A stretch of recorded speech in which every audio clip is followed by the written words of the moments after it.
10 abandoned amusement parks in America that left behind memories. Amusement parks are supposed to be the happiest places on earth. Laughter, screaming the good kind, children with sticky fingers and wide eyes. But take away the people, the music, and the lights, and something changes. Tonight, we're counting down 10 of the most haunting abandoned amusement parks in America. The stories behind why they closed, the legends locals refuse to stop telling, and the eerie footage and photographs that have surfaced over the years.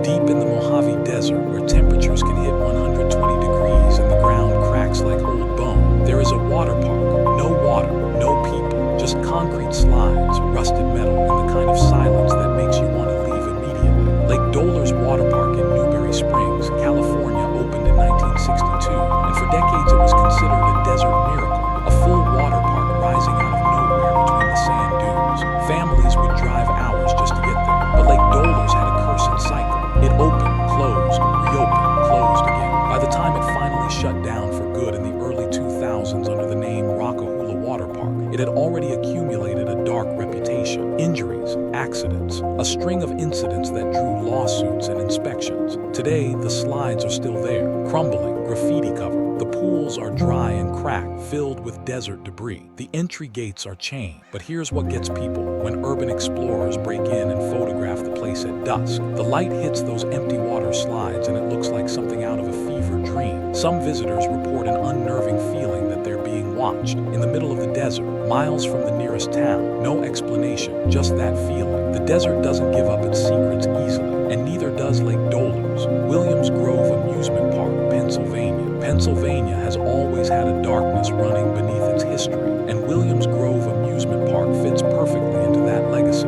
Opened in 1850, yes, 1850, this park operated for over 150 years before finally closing in 2005. For generations, it was a beloved fixture of central Pennsylvania summers. Wooden roller coasters, carnival games, the smell of funnel cake in the air. But the closure was sudden, almost jarring. Hurricane Ivan in 2004 tore through the region and damaged key structures. The owners, facing the cost of repairs combined with years of declining attendance, made the decision. The gates closed, and they never reopened. What makes Williams Grove uniquely unsettling is its age. When explorers walk through the grounds, they're not just walking through a closed park. They're walking through 150 years of memory. Generations of families, great-grandparents, grandparents, parents, children, all rode those same rides, all walked those same paths. The old wooden roller coaster, the Cyclone, sat rotting on the property for years after closure. Locals say on quiet nights, you could still hear the structure creaking, groaning against the wind like it was carrying the weight of every ghost who ever rode it. Parts of the park were eventually demolished, but the feeling never left. People who grew up going there say returning to see it abandoned felt like attending a funeral for their own childhood. That's a specific kind of horror, and it doesn't need a monster. There is a graveyard in Aurora, Ohio, but it doesn't have headstones. It has roller coaster tracks. Joga Lake was one of the most beloved amusement parks in the entire Midwest. Founded in 1887, it survived 2 world wars, the Great Depression, and nearly a century of American history. At its peak in the late 1990s, it was a powerhouse. Over 100 rides, a massive water park, and attendance in the millions. Then SeaWorld bought it. Then Six Flags bought it. Then Cedar Fair bought it. And every new owner stripped something away. A ride here, a section there, like vultures picking at something that was already dying. By 2007, Cedar Fair made the announcement. Joga Lake was closing, not slowly, not in phases, immediately. Employees found out the same day the public did. Visitors who had bought season passes for the following year had already paid. The closure was so abrupt that staff described it as walking into work one morning and being told it's over. Go home. What followed was brutal. The rides were sold off and dismantled one by one. The roller coasters, some of which had thrilled riders for decades, were torn down for scrap metal. The buildings were left to rot. Today, a portion of the property has been converted into a shopping center. You can park your car where the Midway used to be.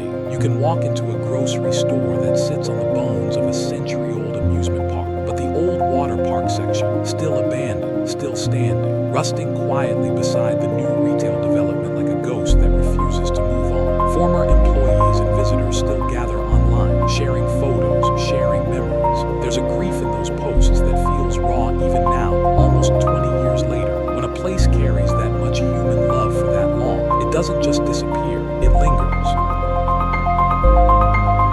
Wichita, Kansas, a flat, wide city in the middle of the American plains. Not exactly where you'd expect to find one of the most haunting abandoned places in the country. But Joyland is different. Opened in 1949, Joyland was the heartbeat of Wichita's summers for over 5 decades. The wooden roller coaster, called the roller coaster because sometimes simplicity is terrifying enough, was a local legend. The carousel, hand-carved and painted in brilliant colors, was considered one of the finest in the region. Joyland closed in 2004 after years of financial struggle, and then something strange started happening. Vandals got in, and what they did wasn't just destruction, it felt almost ritualistic. The carousel horses were beheaded, not damaged, not knocked over, specifically deliberately beheaded, their painted faces torn from their bodies and scattered across the ground. The beloved Lil Lightning roller coaster was set on fire. The murals, hand-painted scenes of joy and childhood wonder, were defaced beyond recognition. When photographers and urban explorers began documenting the ruins, the images spread rapidly online, and people didn't react with sadness. They reacted with fear. There was something about the decapitated carousel horses frozen mid-gallop, standing in the tall Kansas grass, that triggered something primal. Attempts were made to restore Joyland, community fundraisers,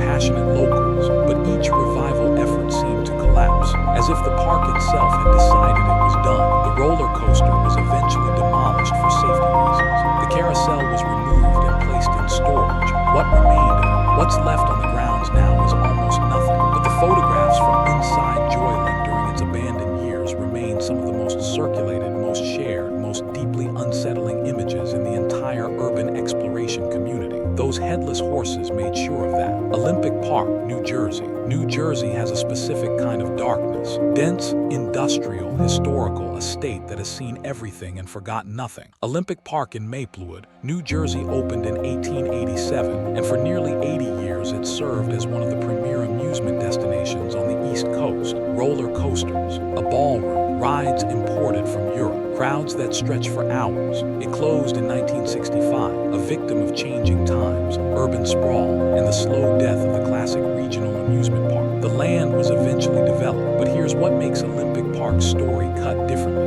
Before it was demolished, a local historian began collecting testimonies from people who had worked and visited there. What emerged was a portrait of a place that existed as a kind of alternate universe for the people who loved it. Immigrants who had just arrived in America and found their first taste of joy there. Soldiers who visited before shipping off to war, some of whom never came back. Couples who had their first dates on the roller coaster and celebrated their 50th anniversaries talking about it. One woman in her 90s at the time of the interview described visiting Olympic Park as a child in the 1910s. She said, and these words have stayed with researchers ever since, "When I close my eyes, I am still there. I don't think I ever really left." That's the horror that doesn't announce itself loudly. It creeps in quietly, a place so saturated with human memory and human longing that even when the physical structure is gone, completely erased, the emotional imprint remains. Some places don't need to be standing to haunt you. Olympic Park is one of them.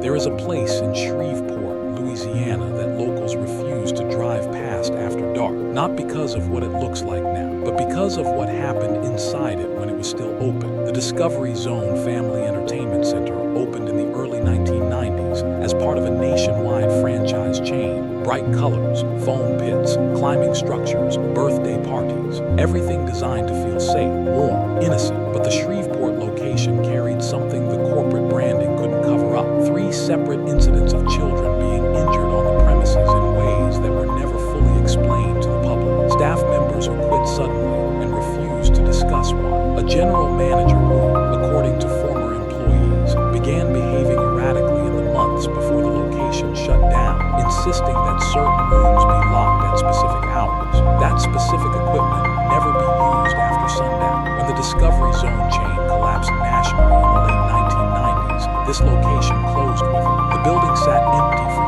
years. Local teenagers broke in. Most came out quickly. A few described the same experience independently, a feeling of being followed through the dark corridors, a sound like children laughing coming from rooms that were completely empty. One urban explorer who documented the building in 2011 uploaded photographs and then deleted the entire post within 48 hours. When asked why, he said only, "Some places don't want to be documented." The building was eventually demolished, but former employees from that location still won't talk about their time there on record. In a building designed entirely around the idea of childhood joy, that silence is the loudest thing of all.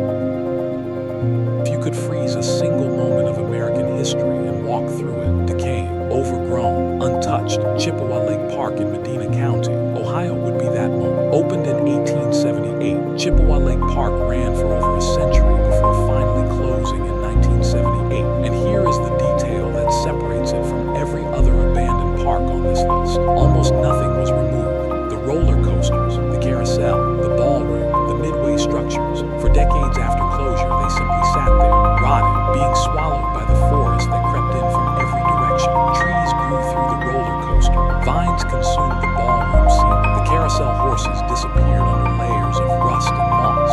Nature didn't just reclaim Chippewa Lake, it absorbed it. Photographers who documented the park in the 1990s and early 2000s captured images that looked less like a closed amusement park and more like an ancient ruin, like something that had been abandoned for 500 years rather than 20. But here is the part of Chippewa Lake's story that keeps people awake. The park's lake, the actual body of water at the center of the property, had a history of drowning incidents stretching back decades. Multiple visitors over the years, some ruled accidents, some with circumstances that were never fully resolved.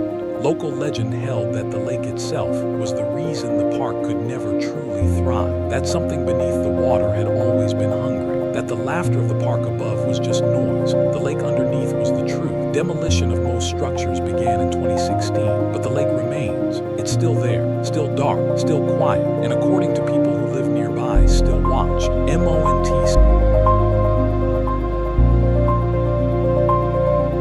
Let me tell you about the only amusement park in American history that had its own lore. Action Park in Vernon, New Jersey didn't just have accidents. It had a reputation, an almost unbelievable, jaw-dropping, deeply disturbing reputation that the owner spent years and significant money trying to suppress.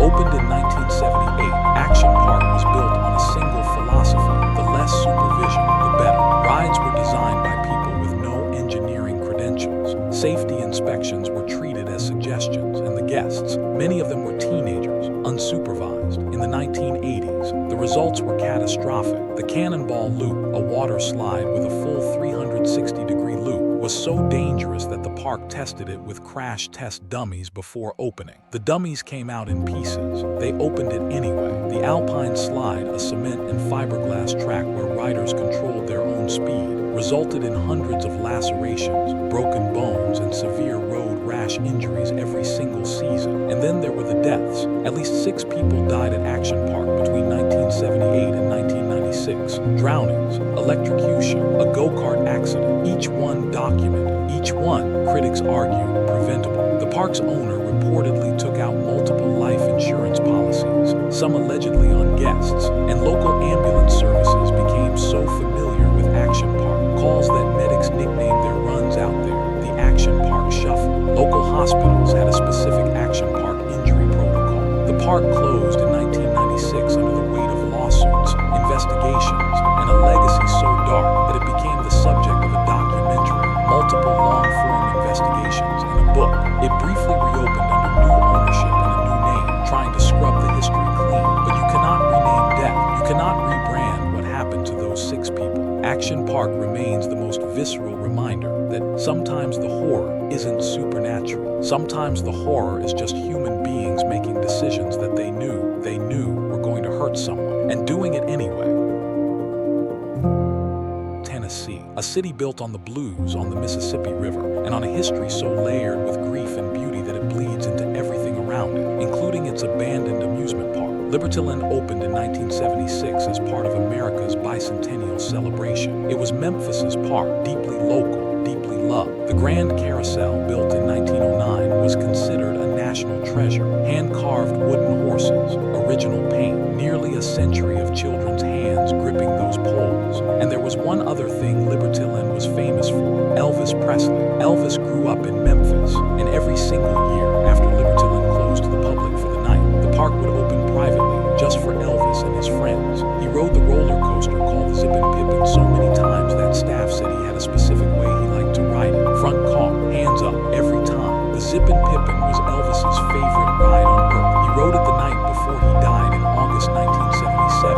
Libertyland closed permanently in 2005. Budget cuts, declining attendance. The city of Memphis decided the land was worth more than the memories. The Grand Carousel, that 1909 masterpiece, was eventually sold and moved to another location. But the Zippin' Pippin sat on the property, deteriorating for years after closure. When demolition crews finally came for it, something unexpected happened. Memphis residents showed up. Not to stop them, they knew it was over. They showed up just to watch, to bear witness, to stand in silence as the wooden structure came down beam by beam. One woman interviewed that day had ridden the Zippin' Pippin as a child, brought her own children to ride it, and had a photograph of Elvis riding it on her wall at home. She said, "It feels like losing him twice. There are haunted places where the ghost is a person, and then there are haunted places where the ghost is a feeling, a moment, a version of your life that no longer exists anywhere except inside you." Libertyland was the second kind, and Memphis has never fully gotten over it. I told you at the beginning of this video that the last part would genuinely disturb you. I kept that promise. Lake Shawnee Amusement Park in Princeton, West Virginia is not the most famous abandoned park in America. It is not the largest. It is not the one with the most documented incidents or the most circulated photographs. But it is, without any reasonable argument, the darkest. Because Lake Shawnee was not built on darkness. It was built inside it, on top of it, surrounded by it. Before it was an amusement park, the land was a settlement site. And in the late 1700s, a Native American raid on the Mitchell family who lived there resulted in the deaths of 3 children. 3 children killed on that specific piece of ground. Their names were Clay, Bartley, and Tabitha Mitchell. The land was considered cursed by locals for generations. Gaylord White bought it anyway. In 1926, he opened Lake Shawnee Amusement Park directly on top of a burial ground that excavations later confirmed contained the remains of over 3,000 Native American individuals. The park opened, and the deaths began almost immediately. A young girl was struck by one of the swing ride cars and killed. She had wandered into the path of the ride while it was in motion. A young boy drowned in the lake on the property,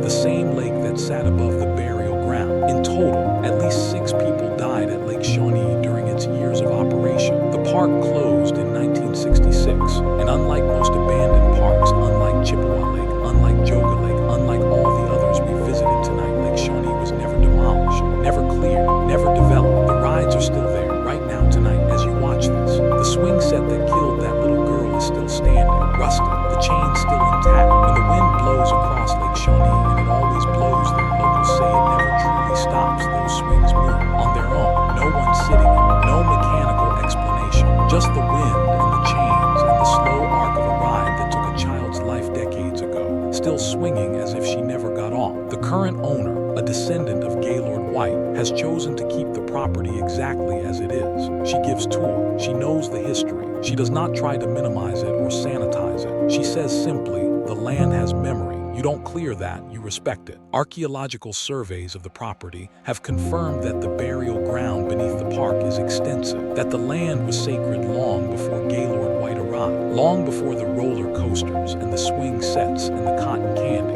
And here is the thought that will follow you out of this video and into your night. Every person who ever laughed at Lake Shawnee, every child who ever ran through those gates, every couple who held hands on that Ferris wheel, every family who packed a picnic and spent a Sunday afternoon there. They were standing on top of 3,000 graves. They were laughing above the dead. And the dead, based on everything that happened at that park, were listening. 10 parks, 10 stories, 10 places where joy was built and then swallowed by time, by tragedy, by neglect, and in one case, by something that was there long before any of us arrived. What stays with you, what I think should stay with you, is not the rust or the overflowing roller coasters or the endless carousel of horses frozen in Kansas cracks. It's the people. The woman who said losing the Zippin' Pippin felt like losing Elvis twice. The Memphis residents who stood in silence as a wooden roller coaster came down. The former employees of Action Park who watched 6 people die and had to live with that. The